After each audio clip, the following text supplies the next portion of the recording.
Hello friends, it's Kayla. I have been asked to do this overly specific book recommendations video since I started doing this series, but it's been so hard to figure out which books I want to talk about, because usually in these videos I talk about 5 specific recommendations in a very specific like subgenre or theme, but in this case it's my most read theme. And I have like 50 books sitting next to me and I don't know what to do. A lot of my favorite books, I use the word weird to describe. That just seems to be a good word to explain my reading taste. Or when I'm looking for recommendations, I use the word weird. And I know that with a lot of topics in the book community, there's a lot of like gatekeeping around words or bookish elitism. So before you come in here ready to challenge me on my definition or my idea of weird, let me preface by saying, like, we're not talking about Wells and Ford and Polnick and Murakami in this video. I'm actually gonna talk about some more introductory or accessible titles in the idea of weirdness. And these are all books with between like 1,000 and 10,000 ratings on Goodreads and with very low average ratings. Because this thing that I'm talking about and using the word weird to describe is not something that everybody enjoys. I feel like this recommendations video is going to be for a very select few, like 5% of my audience who like the books that I tend to like, which are set in the real world mostly, but have magical elements. And those magical elements are unexplained. They're not based on a magic system. The idea of the book isn't trying to understand the magic. You could call it fabulism, you could call it surrealism. Some of it might be magical realism, and not just unexplained magic, but like never explained magic. So often what a lot of these books will have in common is that they have ambiguous endings or unexplained endings, open endings, and that's the reason a lot of people don't like them as well. What a lot of these books also have in common is a lot of them have female main characters, unlikable main characters, queer girls in a lot of these books, nature-inspired stories, or spooky house stories. And essentially the idea is if you like a book mentioned here, there are like 10 other recommendations for you. In order to whittle down the list of recommendations, you can go ahead and skip ahead if you just want the recommendations, but I'd like to talk this through a little bit more. I have like 50 books, and so to whittle it down, I've removed the science-inspired or future books. This could be a whole video on its own. If you want to pause and take these as recommendations, feel free to do so. There's time travel in here. There's weirdness in relation to science. There's a lot of good shit in this stack. I've whittled it down to more of like a just understood magic in a more contemporary setting. I'm also taking anything that is like overtly horror, because a lot of times horror already skews into the weird, and this isn't a specific horror recommendation video. I'm also not talking about books where like the magic or weirdness is attributed to mental health conversations, or books where metaphor is clearly a metaphor and we're not supposed to actually think that the magic is magic. These are some examples of books that like I would also describe as kind of weird, but they do try to explain their weirdness, or they have a defined magic system. We're getting really specific. That's how many books I have to choose from. What I'm left with are 20 books. So I'm gonna give my top 12 recommendations and then have like 8 honorable mentions. A lot of these are YA. There's a couple adults. They are often attemptedly categorized by like horror or fabulism or contemporary, but in my mind they don't really fit into just one of those things, and therefore are recommended to an audience who doesn't fully appreciate them sometimes, because they're not what you would traditionally expect from the genre that they're put into. So we're just gonna dive right in. If you have any other recommendations down below, please put them. I'm always looking for weirdness. Sometimes it works for me, sometimes it doesn't. At the end, I'm also going to talk about some books that I didn't love that I would still recommend, or some that didn't quite fit into the category but are my honorable mentions. I'm going to start with And the Trees Crept In by Dawn Kurtagik, because this often gets put into horror, and I've noticed that a lot of reviews will say like this isn't horror and therefore they didn't love it. And so I'm recommending it to the people who like real world settings but are a little bit strange and spooky and unexplained. I know everyone's doing fall book recommendation videos right now, and this could maybe be seen as that if this is something that you seek out in fall, is this vibe. But specifically, I would recommend And the Trees Crept In as a good autumn read. It's focused on the trees that are slowly moving closer and closer to the home of these two girls. They are sisters named Scylla and Nori, and to escape their family circumstances, they end up going to live with their Aunt Kath. A weird theme that you'll see in like 4 of these books is the name Catherine. Apparently Catherine is a very ominous, spooky name. So they have an Aunt Kath, and she like goes up into the attic early in the book, not a spoiler, and like disappears essentially, and the girls are left on their own. I have to say it's also going to be pretty difficult to discuss the plot of a lot of these books, because some of them you might deem plotless, or like the plot is just that there's people living somewhere and weird things are happening and they're reacting to the situations. So these sisters are living in this weird house. There's a strange man in the basement who other people can't see. There's a strange boy in the forest who wants to interact with the girls. So the weirdness is in the plot, in the idea that there's a curse, and the weirdness is also in the formatting of the book, because every page is kind of different. There's some traditional writing, but then there's also like pages, and there's also words in different sizes, text changes, fonts change, just strange formatting in general. There are secrets. It's very spooky, but it may not be what you expect from a traditional horror book. I wouldn't say it's scary. I would say it's weird. Weird is not a genre. What people don't seem to like about this is the strange formatting, and the ending is extremely polarizing. So next up, I have to mention Catherine House by Elizabeth Thomas, because I just selected this as a pick for the Literally Dead book club, and this also gets miscategorized as a mystery thriller, which is why I picked it for my mystery thriller horror book club. This, I think, has the lowest average rating on Goodreads of all the books I've selected. It has a 3-star, and The Trees Crept In has a 3.5. For context, if you don't know Goodreads that well, like a 4.1, a 4.2 is what I would consider a pretty normal rating for a generally enjoyed book by the masses. So a 3 hurts me a lot for a book that I personally absolutely love. Catherine House follows a girl named Inez, and she has been invited to Catherine House, which is like an elite school. I know some people say this reads like YA. It's an adult novel, and I think it's a good bridge for people who have read YA and want to get more into adult, because it has what someone might consider YA themes or YA writing style, but with more overtly graphic scenes. Our main character doesn't really understand why she was invited to this school, but everybody who gets to go has to commit 3 years, no contact with the outside world essentially, and after their 3 years at Catherine House, they go on to have like the most prestigious jobs. This is a super interesting perspective to read from, because Inez doesn't know what's going on in the school. She slowly discovers the dark underbelly, the cult-like situation she's got herself into, but she's also a very apathetic character, and it has a really dream-like quality.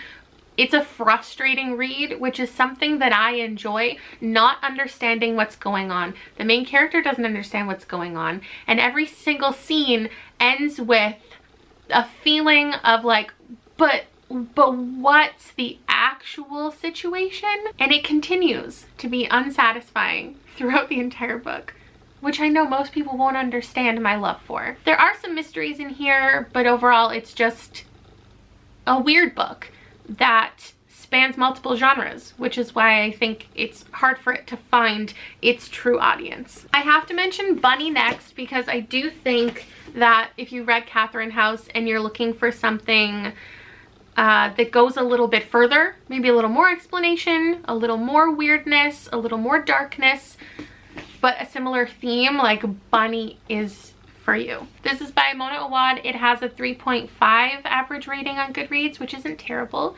Also gets put in that horror genre, but I see a lot of reviews saying like this book wasn't scary. So I think it's also struggling to find its audience. It is strange. It is ominous. The narrative style is very unique and switches tenses and perspective without really explaining itself. It follows a young woman named Samantha in an MFA program, and there's like a clique of girls that she kind of automatically hates and judges for the way that they behave. This is also a highly selective program, and she ends up having to interact with these girls and getting sucked into their cult. I think it's very intentionally disorienting, which is what I loved about it. You never know what's going on. There are weird rituals, unexplained magic, kind of unexplained science, and I just love how, due to the need to belong, she gets sucked into this sinister, dark situation. Next up, let's talk about A Room Away from the Wolves by Nova Ren Suma, which incidentally follows a young girl moving into a place called Catherine House. This has a 3.3 average rating, and we're following a girl named Bina, and her mother, I think, like stayed at this place called Catherine House and always talks about this place called Catherine House. And now Bina is trying to escape her family. There's kind of some like fairy tale themes here. We've got a step family that doesn't treat her well, and she ends up running away to this house where they accept her. It's basically a house for young women who have nowhere else to go. It's not an educational facility, and she meets some interesting characters in this house. She connects with different people, and it's very like otherworldly and ghostly, but just a little bit. I love when books start out with a character and a story and writing very rooted in reality, and then as the character starts to descend into this like magical world and not knowing the difference between like memories and nightmares, and everything gets so intertwined and messy, the narration style and the writing also descends and it all matches. Again, hard to talk about the plot. Like, there are dark secrets, there are summoning rituals and ghosts, and another really polarizing ending. But this is a selection that I would really recommend kind of all together, because they have the weird house vibe, the unexplained magic, and really hinge on the idea of loneliness and belonging. Next up, I've got another weird house. So this is called The Gallery of Unfinished Girls by Lauren Kars, and we're following a girl named Mercedes. And this has like the lowest amount of readers on Goodreads. I feel like it's under 1,000, and the average rating is a 3.5. Mercedes' abuela is sick, so her mother leaves to go attend to her, and she is now responsible for her younger sister. At the same time, she's struggling with feeling inspired. She creates art and it's been well received, but now she doesn't know where to go with it. And since her life is kind of chaotic, she's in love with her best friend, she's responsible for her sister, she's going through some confusing times, her neighbor reaches out to her and takes her to this place. It's just called The Estate, and the idea is that the art and the artists who exist there, nobody can really see this place or go inside this place, and the art created in the space can never leave, but the artists inside are responsible for keeping the building alive. And so this girl invites her into the estate, and it also has a theme of like belonging, because this is where she can really be herself and really feel inspired and create something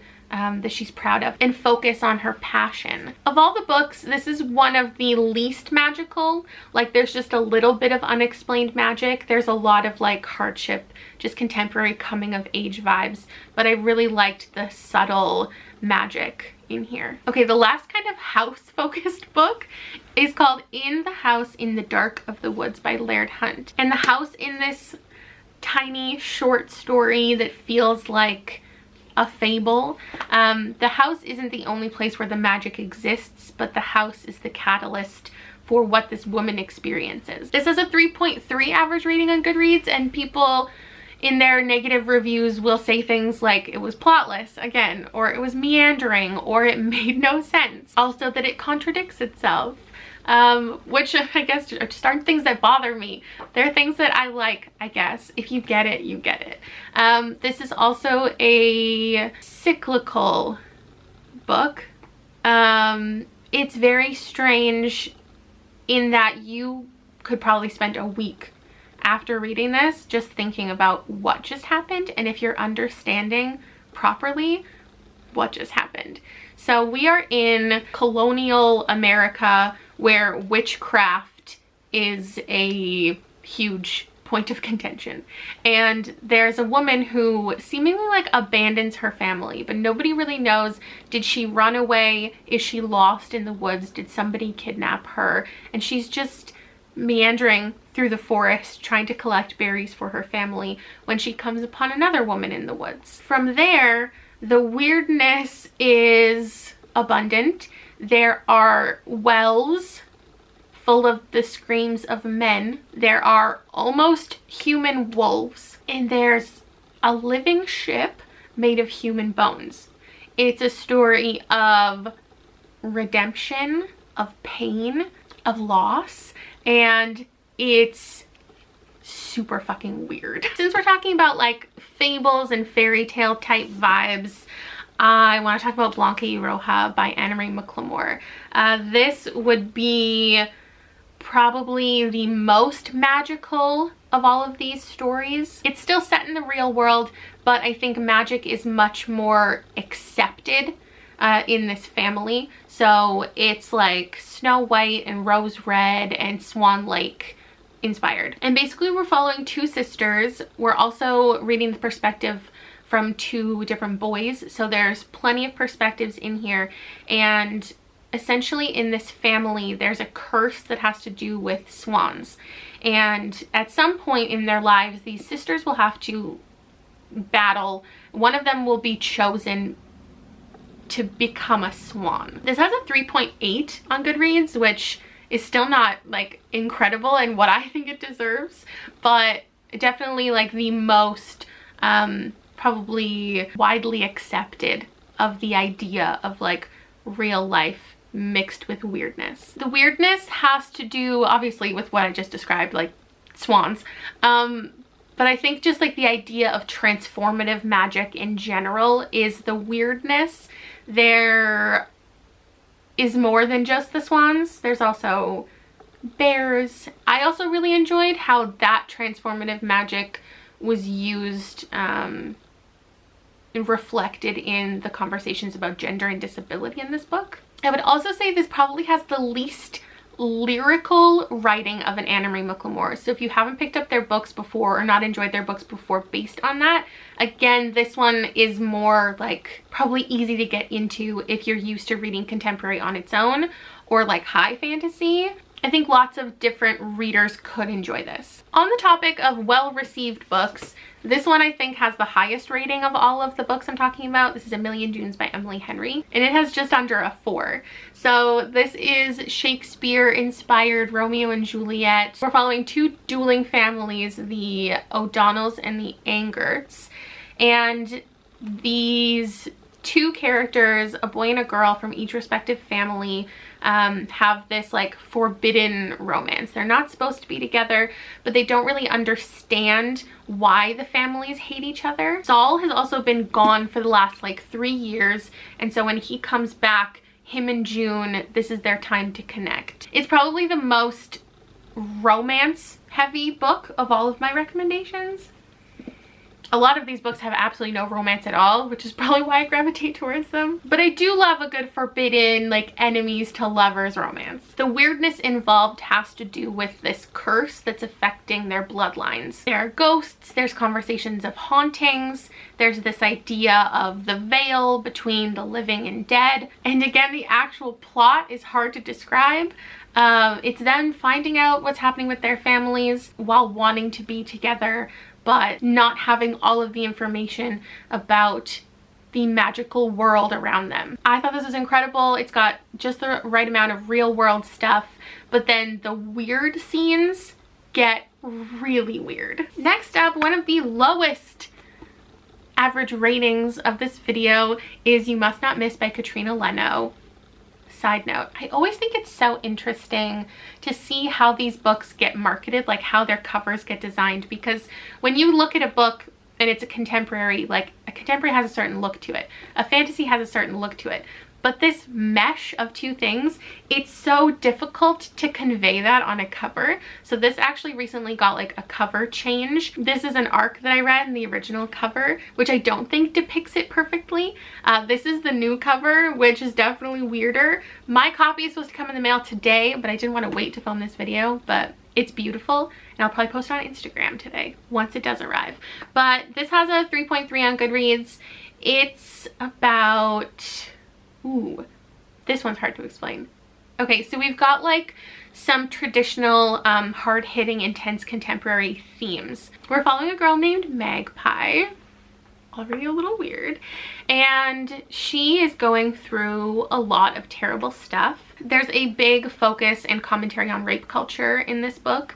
Magpie attends a party, there's a boy there, terrible things happen, and the next day she's being berated by her classmates and being called a slut. She's essentially socially exiled, and she creates this fantastical world. She writes in her notebook about this world called Near, and it's escapism. She's escaping her family that's neglecting her, escaping her friends and classmates who have abandoned her, and she gets to actually now exist in this world that she's created.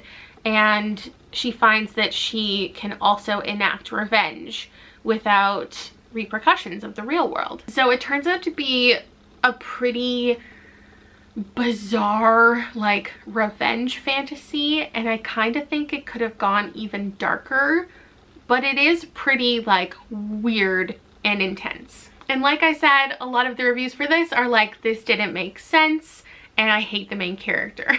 So again, if you are somebody who needs to understand what's going on in a book, enjoy what's going on in a book, enjoy the characters and their choices, like none of these books are probably for you. Next up is a book I talk about, I feel like, too much, but you're all still not picking up and I'm very upset about it. It's called The Rattled Bones by S.M. Parker. This has a 3.8 on Goodreads, so people are enjoying it, but it still has like under 1,000 ratings. And I understand, because this is just a, you know, weirdness isn't for everyone. And if you want just a contemporary book, this isn't that. But if you wanted a magical or paranormal book, it's not that either. It's rooted in reality with the slightest amount of unexplained strangeness. So we're following a girl who recently experienced the unexpected and tragic death of her father, and she is taking over his like fishing duties for the family. There's a lot of fishing and ocean time spent in this book. Somebody said it reads like a fishing manual, which I guess worked for me. I love ocean and seaside and beachy, like weird stories. It's also very slow, which I see critiqued a lot, which again could work for all of these books. Slowness, if that's not something you love, then there are no recommendations here for you. Basically, while she's out on this boat, there's this mysterious island, and she sees something that's not really there, and then she finds a boy who is like excavating the island, and they come together to find out the truth about the island. It's got a dark history, and the weirdness factor is there's like voices, there's songs that are calling them to the island. Again, the veil of the living and the dead gets kind of blurred, and it's strange and slow with themes of grief, which is also something that exists in a lot of these books. It's often the more like harder hitting and intense contemporary or realistic settings that gets this little weirdness added to it. Or I'm sure there's a lot of like happy contemporary that has some weirdness in it, but I almost never like those books. I I like the ones that cause me pain. Speaking of, Follow Me to Ground by Sue Rainsford is the next one I have. This has a 3.6 average rating on Goodreads. I think this also, people find it difficult to categorize as a specific genre, because if you're looking for like horror, you might be disappointed. I would use the words like haunting and surreal. This is another nature-based weird story. We're following a girl named Ada and her father who cure humans. They're not fully human, and they have like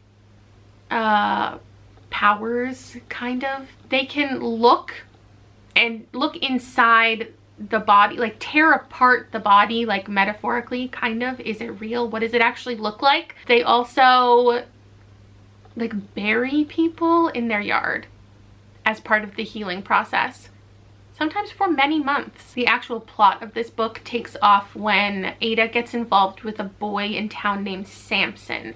He has a pregnant sister, and so the sister is coming for the baby to be checked out as Ada like looks inside her womb to like see what's happening with the baby. I wouldn't call this a love story, but these two characters definitely become involved, entangled, if you will, and they're keeping secrets from each other. They don't fully know the truth about each other, but it has extremely immersive language. It feels, again, like a fairy tale. It's pretty graphic and has some interesting commentary on the world and just confounding magic. And lastly, I Crawl Through It by A.S. King, which I think is probably like the lowest averagely rated A.S. King, because it's not her traditional like light fabulism. It's pure surrealism, and you don't know what's happening at any point. This is a 3.5, and the negative reviews I've seen say that it makes no sense. They couldn't connect to any of the characters. There's no plot, and it's like a psychedelic dream. Which, like, how is that not a positive thing? That's exactly what I'm looking for. Oh, and that it lacked sense, which is true. So we're following like 5 different characters, and they're all teenagers dealing with grief in some way, and they cope in obscure, vague ways. So like there's one girl who has eaten herself. There's one girl who every time she lies, her hair grows. There's a boy building an invisible helicopter. It's about trauma and grief, and it just reads like a puzzle. This is my second favorite A.S. King. My favorite is Dig, which I think goes more realistic and has that little bit of magic. So I would definitely highly recommend that, or any of her books. But if you're looking for like the serious weirdness and you're okay with no plot, and just like the descriptions of these 5 characters and their trauma without understanding anything. This book is pointless and plotless, but it says a lot of things. Like, it says a lot while describing the ride on an invisible helicopter. You just have to be okay with not knowing what's real or not, or a metaphor or not, or if it's all in their head or not. Those are my 12 hard recommendations. I do have another stack that like I could have included, but they didn't fit the theme perfectly. So I'll show you those really quickly. One of them is Empire of Wild by Sherry Dimeline. One of them is Burn Our Bodies Down by Rory Power. The Astonishing Color of After by Emily X.R. Pan. Mayhem by Estelle Lore. Alatsue by Darcy Littlebadger. The Every Heart a Doorway We Were Children series by Shannon McGuire. And A Line in the Dark by Melinda Lowe I also want to recommend. This is like super minimal weirdness. These ones do try to explain the magic a little more than the stack that I was really recommending. Same with this one, like super amazing, like weird and paranormal stuff. Also books that have a really heavy cultural influence. I sometimes feel weird putting in this category of weirdness, because perhaps it wouldn't be appreciated if like the cultural mythology was described by me as like weird unexplained magic. This one again definitely tries to explain things a little more. And Burn Our Bodies Down I just didn't love, so I didn't put it on the 12, but I still think you could totally love this. I actually also feel that way about The Library at Mount Char. I know people recommend this. I didn't love it, but it does fit the theme. And I've had to stop recommending Beautiful Broken Girls because people hate this book so much, by Kim Savage. It has like a 2.7 maybe on Goodreads. I still like the weirdness, but I have to stop talking about it. Also Sawkill Girls by Claire Legrand. Like weird stuff, but it does try to explain itself. And then there's a ton of books that I think might also do this thing. So I've been told Gothic and Horrid and Lakewood also are realistic, but have some strange things going on that's gonna make me love them. I'm sure there are tons more books that I'm not even thinking of that would fit this weird category. If there's any recommendations you have for me specifically, that would be super cool down below. Because I know House of Leaves is going to be recommended 7,000 times. It's on my list. Also, a couple others you might want to look into are like The Book of Joan and The Hike, which I've read but didn't love either. And then all the books I held up at the beginning that might be like time travel or science heavy or do have like an established magic system. I would still recommend like any book that I held up throughout this video, and they all have some sort of weird element that I appreciate finding in books. So thank you so much for watching. I'll chat with you down below, and I will see you in a couple days. Bye!